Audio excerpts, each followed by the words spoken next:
तो 1 घंटा हमने ध्यान में दिया और सत्संग की चर्चा होगी, तो वो सुनिए।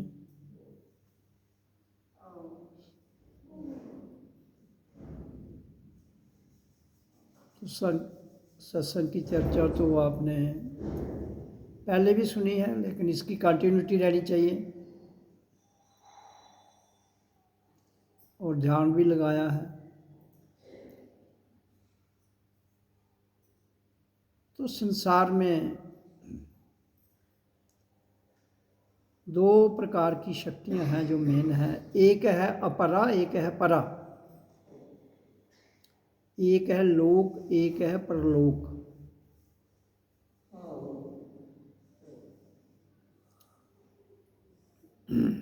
एक है संसार, एक वो है स्वयं।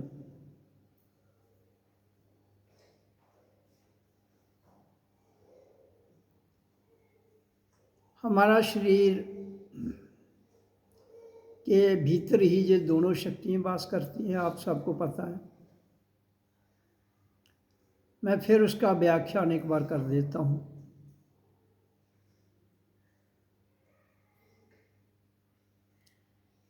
हम ओम का उच्चारण करते हैं,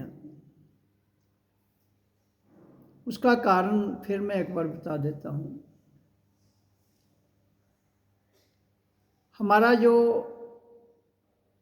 यूनिवर्स है, ये एक ब्रह्मांड है, ब्रह्मांड। और इस ब्रह्मांड में केवल ओम की ध्वनि पूरी गूंजती है। कहाँ से लेकर, पृथ्वी से लेकर पूरे ब्रह्मांड में किसकी ध्वनि गूंजती है? ओम की। इसलिए इस ब्रह्मांड में हमारा जीवन है और जीवन इसी आवाज़ की वजह से है, और इसी आवाज़ की वजह से प्राण वायु भी गतिशील होती है। इसकी ध्वनि के कारण ही इस ब्रह्मांड की रचना हुई है। इसलिए इस ध्वनि को उत्तम माना गया है, बढ़िया। इसलिए अगर कोई भी पूछता है ओम का उच्चारण ही क्यों, कि ये जीवांत शास्त्र और जीवन देने के लिए एक बहुत बड़ी शक्ति है ध्वनि।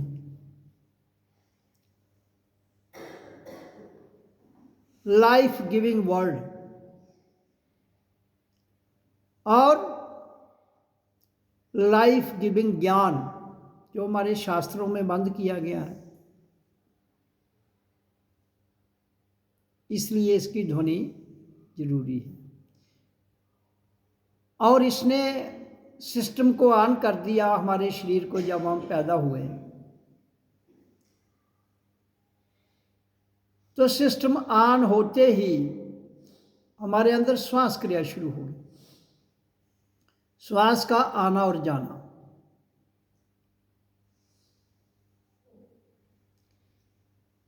तो श्वास का आना और जाना ही जीवन शैली है, हमारी जीवन चल रहा है उससे। इसलिए कृष्ण अर्जुन को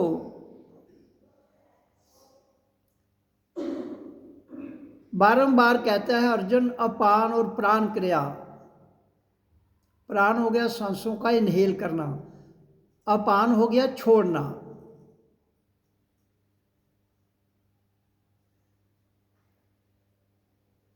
और प्राण और अपान को जब हम सम में कर लेते हैं तो बुद्धि समभाव में हो जाती है, मन शांत हो जाता है। और ध्यान का अर्थ क्या है? ध्यान के 8 जो नियम है, अष्टांग योग जिसको कहते हैं, यम, नियम, आसन, प्राणायाम, प्रत्याहार, धारणा, ध्यान, समाधि। ये शुरू कहाँ से होते हैं? मूलाधार से। और जितने भी मूलाधार, स्वादिष्ठान, मणिपुर, अनाहत, विशुद्ध, आज्ञा चक्र, सहस्रार और सतलोक, 8 अष्टांग योग है, इनकी पकड़ कहाँ तक है? 8 चक्रों तक, लेकिन यहाँ 7 चक्र बताए जाते हैं, लेकिन चक्कर तो बहुत हैं, अनगिनत हैं। मेन चक्र हैं 109 और ऐसे हजारों चक्र हैं। जैसे हमारे शरीर में 72,000 जो नर्व सिस्टम है वो है नाड़ियाँ जिसको हम कहते हैं, लेकिन मेन 3 हैं, ईड़ा, पिंगला और सुषुम्ना। संसार एक बहुत बड़ी माया जाल है, बहुत बड़ा माया जाल है। उस माया जाल को समेटने का नाम एकाग्रता है, और जब हम एकाग्र हो जाते हैं तो ऑटोमेटिक माया जाल बंद हो जाता है। करने की जरूरत कुछ भी नहीं आपको केवल अपने श्वासों को नियंत्रण करना है और ओम का उच्चारण करना है, तो ये सारा दुनिया का ज्ञान, सारी दुनिया का माया जाल क्लोज होता जाता है। और संसार की 8 सिद्धियां हैं, 8 सिद्धियां, 9 खजाने। अष्ट सिद्धि नवनिधि के दाता किसको कहते हैं? प्राण बाजू को, हनुमान। अगर हनुमान चालीसा पढ़ा है आपने, उसमें एक दो आता है, अष्ट सिद्धि नवनिधि के दाता। 8 खजाने, 8 सिद्धियां और 9 खजानों का मालिक कौन है? हनुमान। हनुमान कौन है? प्राण बाजू, उसका बेटा। आप मालिक हो, आप मालिक हो। वो मैंने आपको आज की वाणी में पहले ही बताया कि जितने भी ये देवी देवता हैं, जैसे प्राण बाजू, उसको हनुमान कह लो, वो उनको अगर स्वयं को जानना है, मोक्ष चाहिए, अगर वो किसी शरीर रूप में भी है, चाहे सूक्ष्म में हो चाहे किसी में भी हो, तो they have to come back in the birth of human being. उसको इंसान के जीवन में जन्म लेना पड़ेगा। हमारे पास तो प्राण बाजू भी है। क्या है? पृथ्वी, जल, अग्नि, वायु, आकाश। हमारा शरीर 5 महाभूतों से बना है। आपके पास सब कुछ है, देवताओं के पास एक एक चीज है। कोई जल का देवता है, कोई वायु का देवता है, कोई पृथ्वी का देवता है, कोई अग्नि का देवता है, और कोई आकाश का देवता। आप पांचों के मालिक हो, और फिर भी आप देवताओं पर निर्भर कर रहे हो। आप मालिक होते हुए भी वो आपकी सेवा के लिए है। कौन? देवता। लेकिन आप उनके क्या बन चुके हो? गुलाम। क्यों? कारण क्या है? कारण केवल इतना है, तुम मालिक होते हुए गुलाम बन चुके हो, वो गुलाम होते हुए मालिक बन चुके हैं। कारण उसके पीछे कभी खोजा किसी ने? लालच, काम। पृथ्वी में क्या लालच है? कोई नहीं। जल में लालच है? नहीं। हवा में लालच है? नहीं। अग्नि में लालच है? नहीं। आकाश में लालच है? नहीं। शब्द में भी कोई लालच? आप में लालच कहाँ से आ गया? जिन चीजें से आपका शरीर बना है, और शरीर को चलाने के लिए ध्वनि और प्राण वायु, लेकिन मालिक कौन है इन सब का? आत्मा, चेतन शक्ति। और वो तुम्हारे पास है। उस चेतन शक्ति को तुमने गुलाम बना दिया। जब तुम गुलाम बन गए, तो राजा होते हुए गुलाम बन गए, तो फिर जो गुलाम है वो तो राजा बनेगा, आपको नाच नचाएगा। मैंने एक कहानी भी सुनाई थी राजे की। वो बहुत मेहरबान हो गया अपने देवता पर, जो नौकर था उसका। उसने कहा, मांगो क्या चाहिए।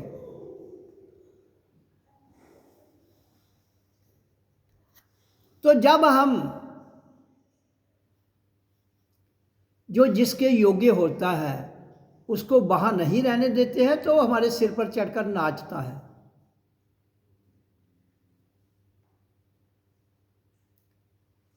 आप मालिक होते, मालिक कौन है आपके भीतर? आत्मा, चेतनता, जिसके द्वारा ये सब सारे जिंदा हैं। कौन? पृथ्वी, प्राण बाजू, अगन, जल और शब्द, ये सब जिंदा है। इनकी सबकी ऊर्जा तब तक है जब तक चेतना है आपके भीतर। किसी देवता में चेतना नहीं होती है, ये याद रख लेना। किसी देवता में चेतना नहीं होती है, चेतना केवल इंसान के पास है। अब दुनिया नहीं छोड़ना चाहती है किसको? गुलामी नहीं छोड़ना चाहती है, तो भाई मैं क्या करूं? वो मेरे को ही उल्टा कहेंगे, नहीं नहीं आप कहां से आगे हो। तो ये मर्जी अब आपकी है। आप गुलाम रहना चाहते हो कि या एक स्वतंत्र चेतना जिसके द्वारा पूरा आपका लोक चलता है, परलोक चलता है, तुम तो उसका अंश हो। तो तुम अपने आप को नहीं जानना चाहते हो। इसलिए तो मैं कहता हूं ये जानो मैं कौन हूं। मैं ना मन हूं ना प्राण हूं, ना पुण्य ना पाप, ना सुख ना दुख, ना मंत्र ना तीर्थ, ना वेद ना यज्ञ, ना पदार्थ, ना भोजन, ना भोजन खाने वाला। फिर चिदानंद रूपम शिवोहम शिवोहम। ये किसके लिए कहा है? एक इंसान के लिए, जिस इंसान के पास देह है, और किसी के लिए नहीं कहा। देवताओं के लिए नहीं कहा है ये।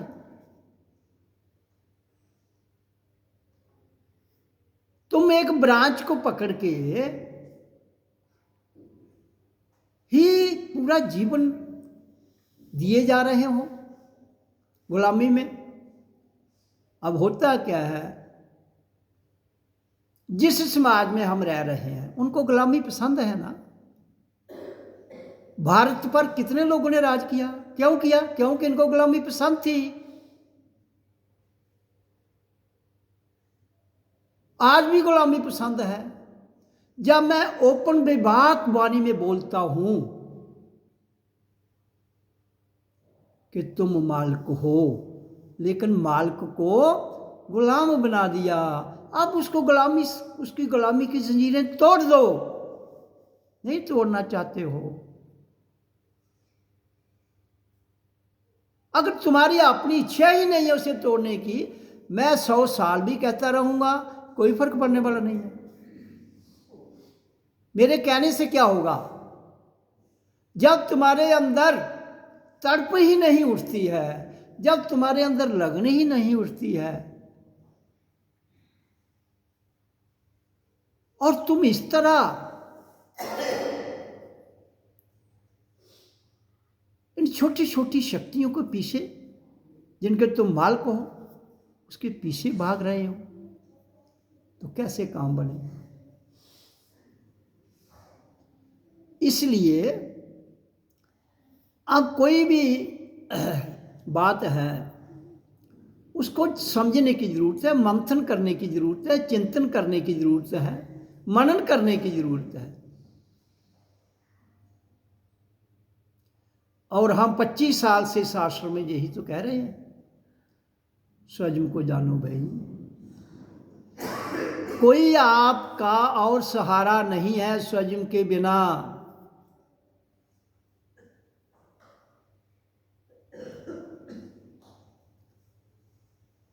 कृष्ण अर्जुन को गीता में कह रहा है, मैं उसका रेफरेंस इसलिए देता हूं कि लोग शास्त्रों में फंसे हुए हैं। अर्जुन तेरी भी 2 आंखें हैं, मेरी भी 2 आंखें हैं।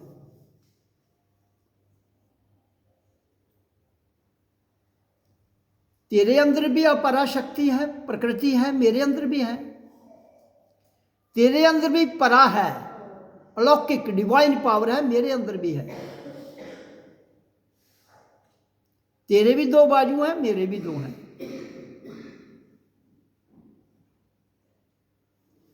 मैं अपने पुराने जन्मों को जानता हूं, जानता नहीं है तू। तो वो किसकी बात कर रहा है? जीवन की, जीवन हर जन्म में उसका कैसा था, इसलिए उसकी चर्चा करिए। और अर्जुन उसको भूल चुका है। अर्जुन और कृष्ण हर युग, आज भी है, हर युग में थे, हर युग में रहेंगे। इंसान है तो अर्जुन भी है, कृष्ण भी है। इंसान है तो राम भी है और सीता भी है।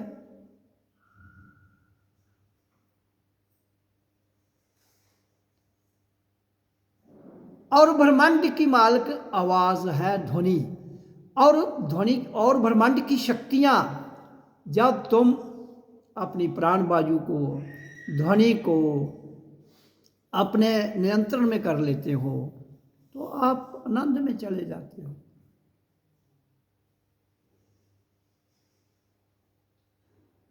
तो इसलिए मैं कहता हूं कि जीवन मिला है, इसको ऐसे मत बिताइए। समय आप पर हावी रहेगा। ये देवी देवता समय तक सीमित है, उससे आगे इनका कोई रोल ही नहीं है भाई। तो समय उनके, वो समय में है, लेकिन आपके पास समय है। आपके पास, उनके पास वो समय में है, आपके पास समय को कैसे इस्तेमाल करना कर सकते हैं, वो नहीं कर सकते हैं, वो नहीं कर सकते। इसलिए समय का सदुपयोग करते हुए हमें आगे बढ़ना है। तो हमारा जीवन जो है अपराशक्ति गुणों से चलती है। पराशक्ति ध्यान के द्वारा जाना जाता है, चलती नहीं है, उसे जाना जाता है, वो चल रही है, वो अपनी धारा में चल रही है। वहां गुणों की जरूरत नहीं है। अपरा, जो अपरा है, कुदरत जिसको हम कहते हैं, वो गुणों से चलती है। परा डिवाइन पावर गुणों से नहीं चलती है।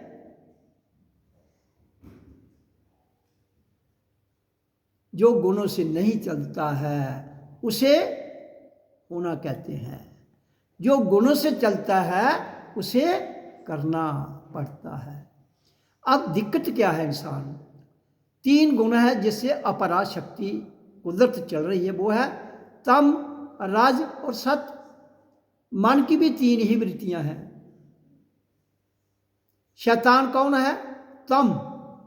रज कौन है? संसार। सत्य कौन है? भगवान। और वो तीनों तुम ही हो।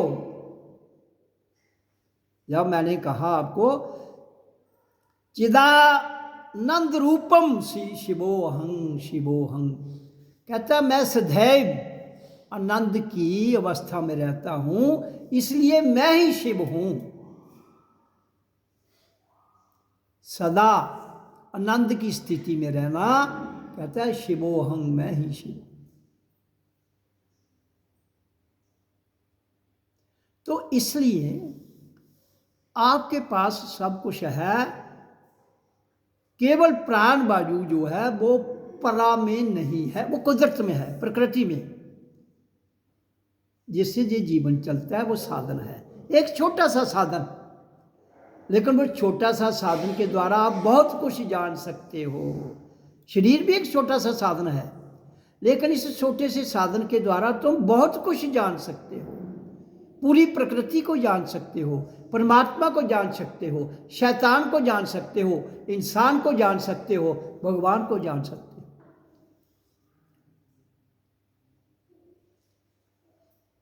ये बड़ी बड़ी किताबें पढ़ने से ज्ञान तो आ सकता है, प्रैक्टिकल जीवन नहीं, प्रैक्टिकल जीवन जीना पड़ेगा, प्रैक्टिकल जीवन उसमें उतरना पड़ेगा ना। तो इसलिए जीवन के रहते हुए हमें ये प्रत्यक्ष में इसे जानना है कि मैं कौन हूं,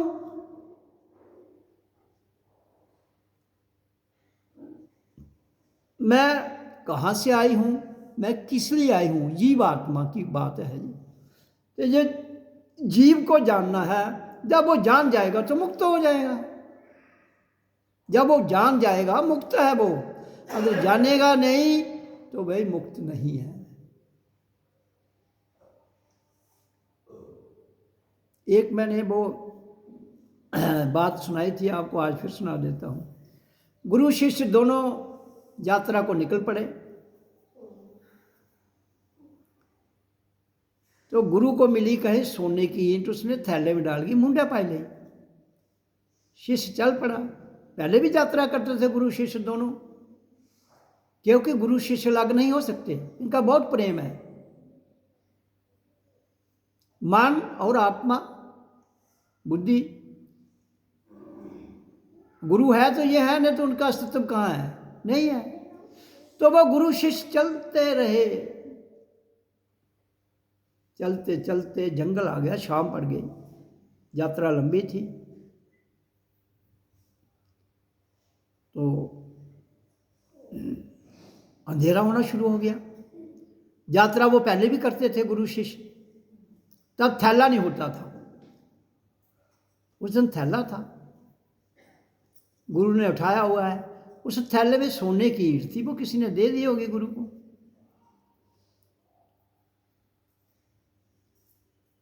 तो वो शिष्य को कहता है अंधेरा हो रहा है यार, यहाँ कोई डाकू बाकू चोर लुटेरे बदमाश लोग। उसने कहा गुरु जी पहले नहीं कभी आज तक आपने पूछा मेरे को, इधर डर है, चोर है, लुटेरे।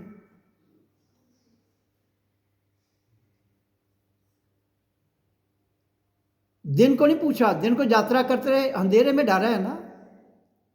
तो डर कहां से पैदा होता है, जब तक आपके अंदर अंधेरा है। जिस दिन आपका आज्ञा चक्र खुल जाता है, लाइट आ जाती है, आप रोशनी में हो जाते हो, फिर कहां डर है। आप वो बैग उठाया, घूम रहा है, चलते चलते उसने एक दो बार पूछ लिया शिष्य को, आखने का आज कोई गुरु जी कोई चक्कर चढ़ गया है आज कोई। तो आगे पहुंचे, एक कुआं आया, उनको प्यास लगी थी, तो वो पानी पीने के लिए रुक गए उधर। अब गुरु थैला चाहे किलो का हो चाहे 2 किलो का हो, बोझ तो होता ही है।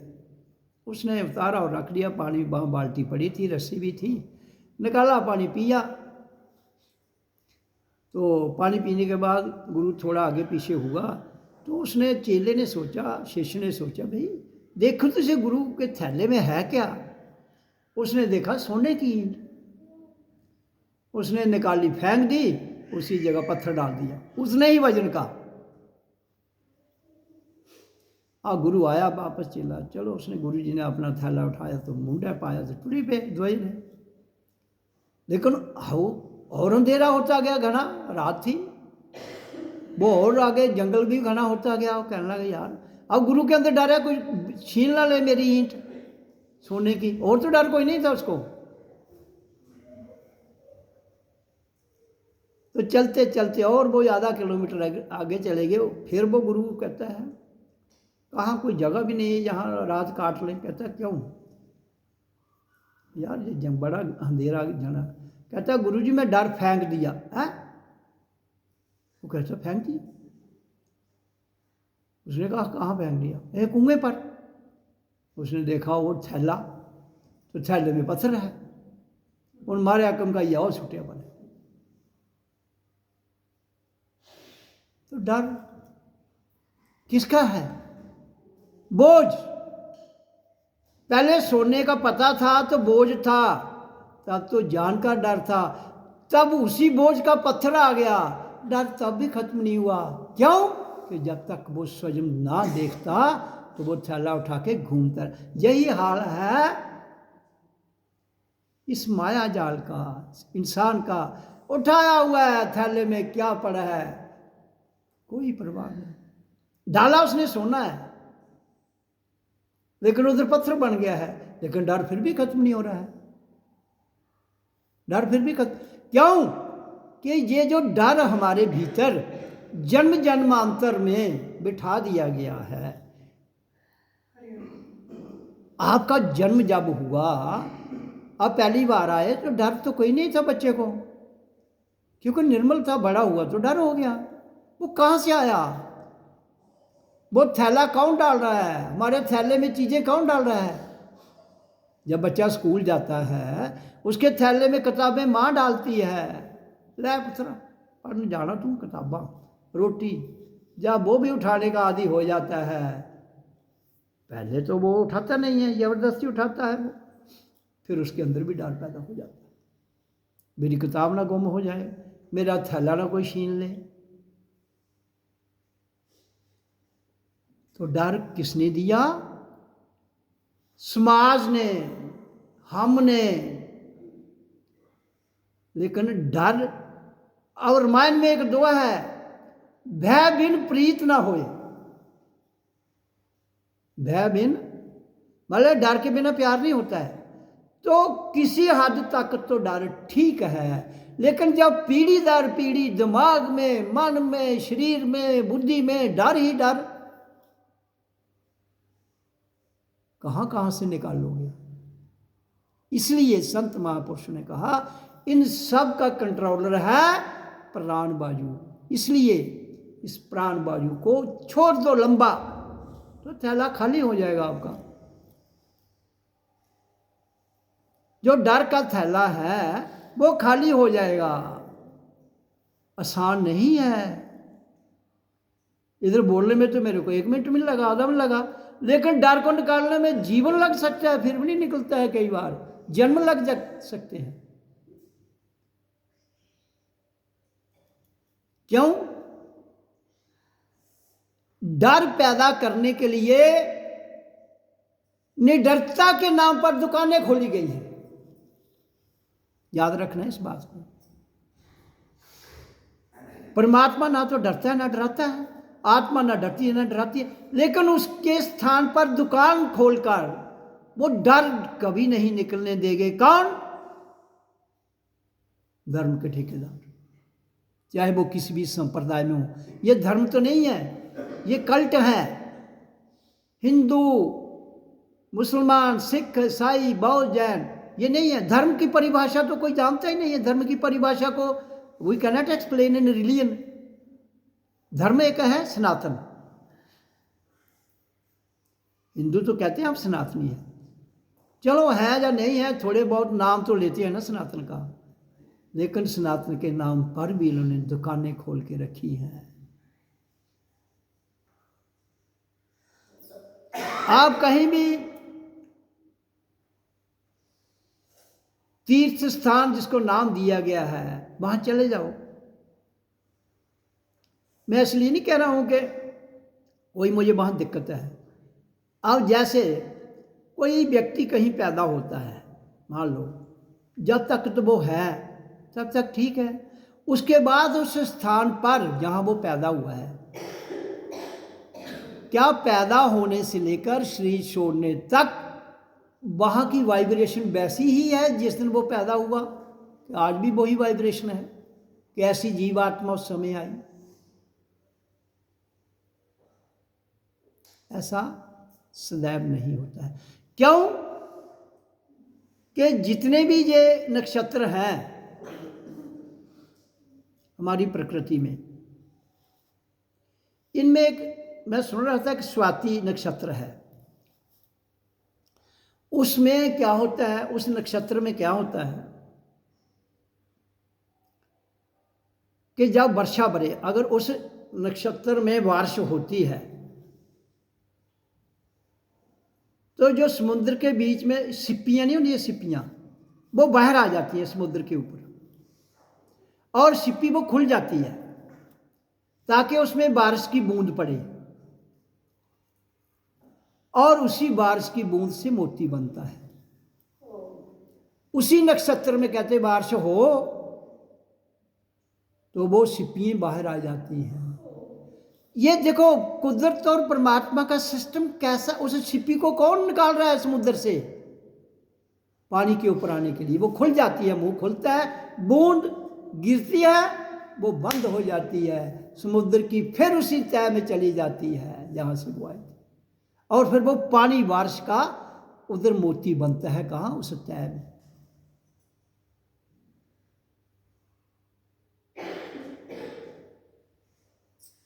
और तुम सब तो पैदा ही उसी नक्षत्र में हुए हो, और तुमने क्या किया? इंसान ने क्या किया? मोती को मैला कर दिया। इसलिए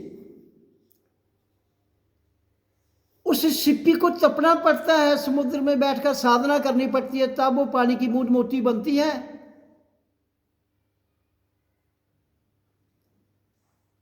तुम तो संसार का हर सुख वैभव आनंद मजा लेते हुए भी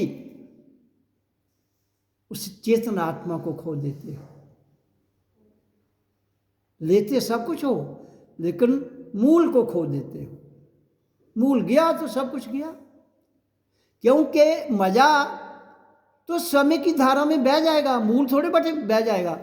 यहां सनातन जिसको कहते हो वो मूल है। उस मूल के नाम पर तुमने दुकानें खोल ली हैं, उस मूल के नाम पर तुम मेले लगाते हो, उस मूल के नाम पर समाज को बेवकूफ बनाते हो। तो कैसे तुम इसको स्वर्ग रख पाओगे? कैसे रख पाओगे? जब मूल ही चला गया तो शाखाएं कितनी देर घुमाते फिरोगे? शाखाओं पर बूंद पड़ने से अगर मूल में नहीं जाएगी तो मोती नहीं बनेगी भाई। बारिश का पानी जड़ों तक जाएगा तो वृक्ष बड़ा होता है, फल लगते हैं। इसलिए ओम मूल है, ओम की ध्वनि मूल है प्रकृति में। फिर मैं कह रहा हूं, बारंबार मैं कहता हूं, जहां हमारी अपरा शक्ति है वो मूल है, प्रकृति मूल। अब प्रकृति नहीं होगी, शरीर नहीं होगा, तो हम कैसे साध पाएंगे अपने आप को? कैसे जान पाएंगे स्वयं को? कैसे जान पाएंगे? नहीं जान पाएंगे ना। तो इसलिए मैं हफ्ते में कहता हूं, मंगलवार, वीरवार, शनिवार, एतवार, 4 दिन तो ये ध्यान लगा लो आश्रम में। ये 4 दिन आश्रम में कहता हूं जरूर आओ। मंगल, वीर, शनि और ऐत आओ, यहां ध्यान लगाओ, ताकि आप उस मूल जो खो दिया है वो बूंद फिर अमृत बन जाए। वो बूंद जो विष बन चुकी है फिर वो अमृत बन जाए। और कोई इसका सत्संग का, ध्यान का, स्वाय इसके और कोई मकसद नहीं है। संसार मूल को भूल चुका है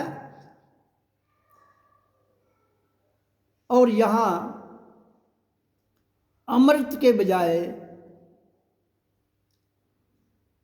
विष में ज्यादा लोग, जो व्यसन है ये क्या है? विष, व्यसन विष को कहते हैं, जहर को। जितने व्यसन हैं ये जहर हैं और हर आदमी व्यसन में फंस चुका है।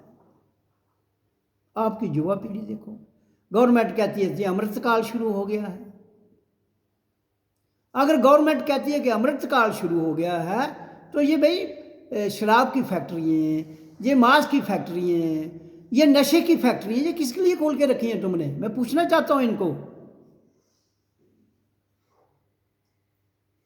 अगर सच में अमृत काल शुरू हो गया है या आप चाहते हो ये हो जाए तो ये बंद करिए।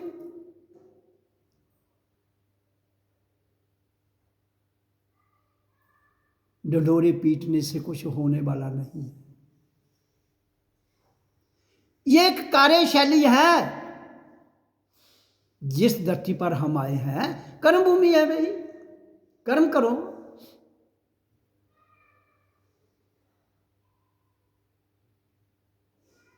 हमारे जितने नेता हैं, कोई कहता है 2500 रुपया फ्री दे दो, कोई कहता है 2000 दे दो, कोई कहता है बिजली फ्री दे दो, कोई कहता है पानी फ्री दे दो। वो सब कुछ फ्री क्यों नहीं देते हो भाई? मैं तो ये कहता हूं ABCD जितनी भी राजनीतिक पार्टियां हैं, सब चीजें फ्री क्यों नहीं देती हैं? मैं उनको पूछना चाहता हूं, क्या दिक्कत है तुम्हें? बताएं मेरे को, मेरे से चर्चा करें, क्या दिक्कत है? और सोचेंगे तुम कौन होते हो तुमसे चर्चा करने वाले? मैं कौन होता हूं? ये मैं ओपनली डिस्क्लोज नहीं करूंगा, लेकिन ये मैं जरूर वाणी में कहना चाहता हूं। कहता मैं ही तो हूं, और कुछ नहीं। मैं अकेले की बात नहीं कर रहा हूं, हम सब, और ये भी उसी परमात्मा की औलाद हैं। हिंदू हो, मुसलमान हो, सिख, ईसाई, बौद्ध, जैन, ये फिरकों में बंटे हुए लोग उसी परमात्मा का ही तो देन है।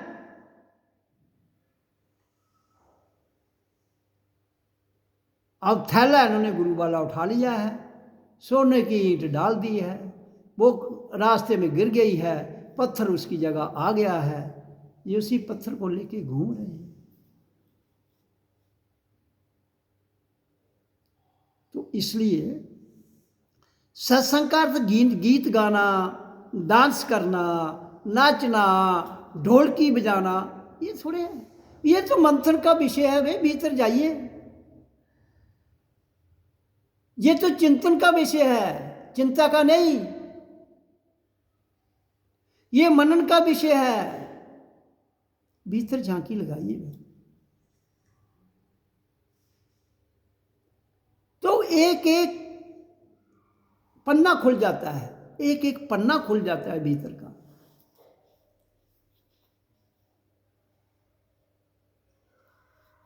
तो इसलिए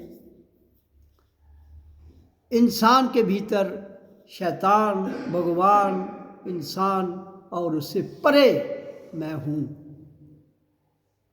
उससे परे मैं हूं।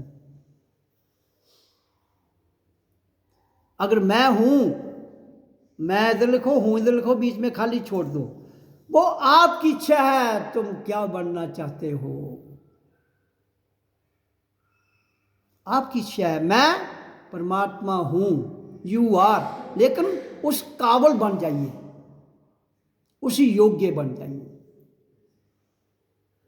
मैं चिदानंद रूपम हूं, मैं शिव हूं, मैं शैतान हूं, जो मर्जी भर दीजिए, वो तुम्हारी इच्छा है, लेकिन भरना इसलिए उसने खाली रखा है। मैं हूं, दो शब्द बहुत पावरफुल हैं ये दुनिया में, मैं हूं।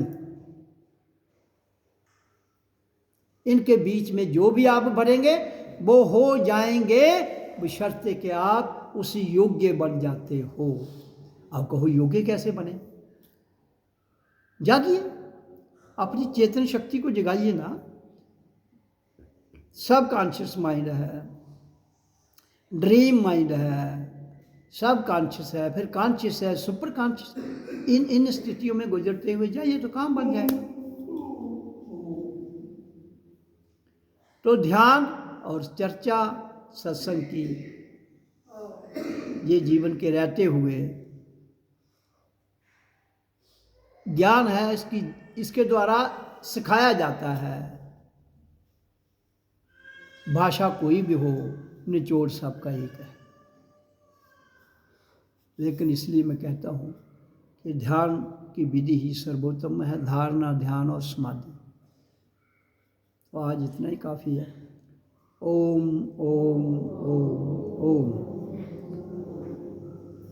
तो 20 मिनट है, बिजी आइए बोल दीजिए। हाँ सुना दीजिए, कोई नहीं, अपनी थोड़ी चर्चा भी हो जाती है अपना मन। तो अब शांत बैठिए, अभी 20 मिनट और हैं, ध्यान से सुनिए वाणी को। ये चला तो नहीं है मेरे हाल में बोलने पाना।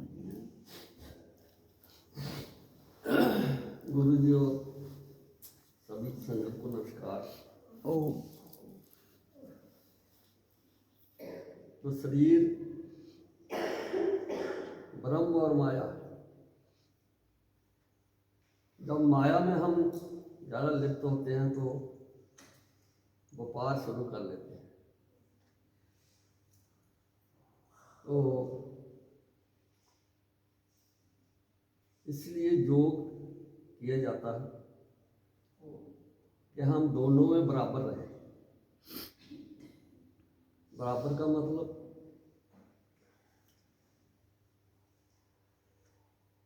कि ज़्यादा हम मांगते नहीं, थोड़ा हमें मिलता नहीं, इसमें राय है। जो योगी है वो ज़्यादा नहीं मांगता और कम उसे मिलता नहीं।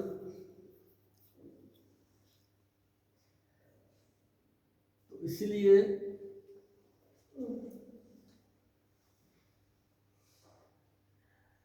ब्रह्म और माया अंगूठे से शुरू होकर सचखंड तक चलती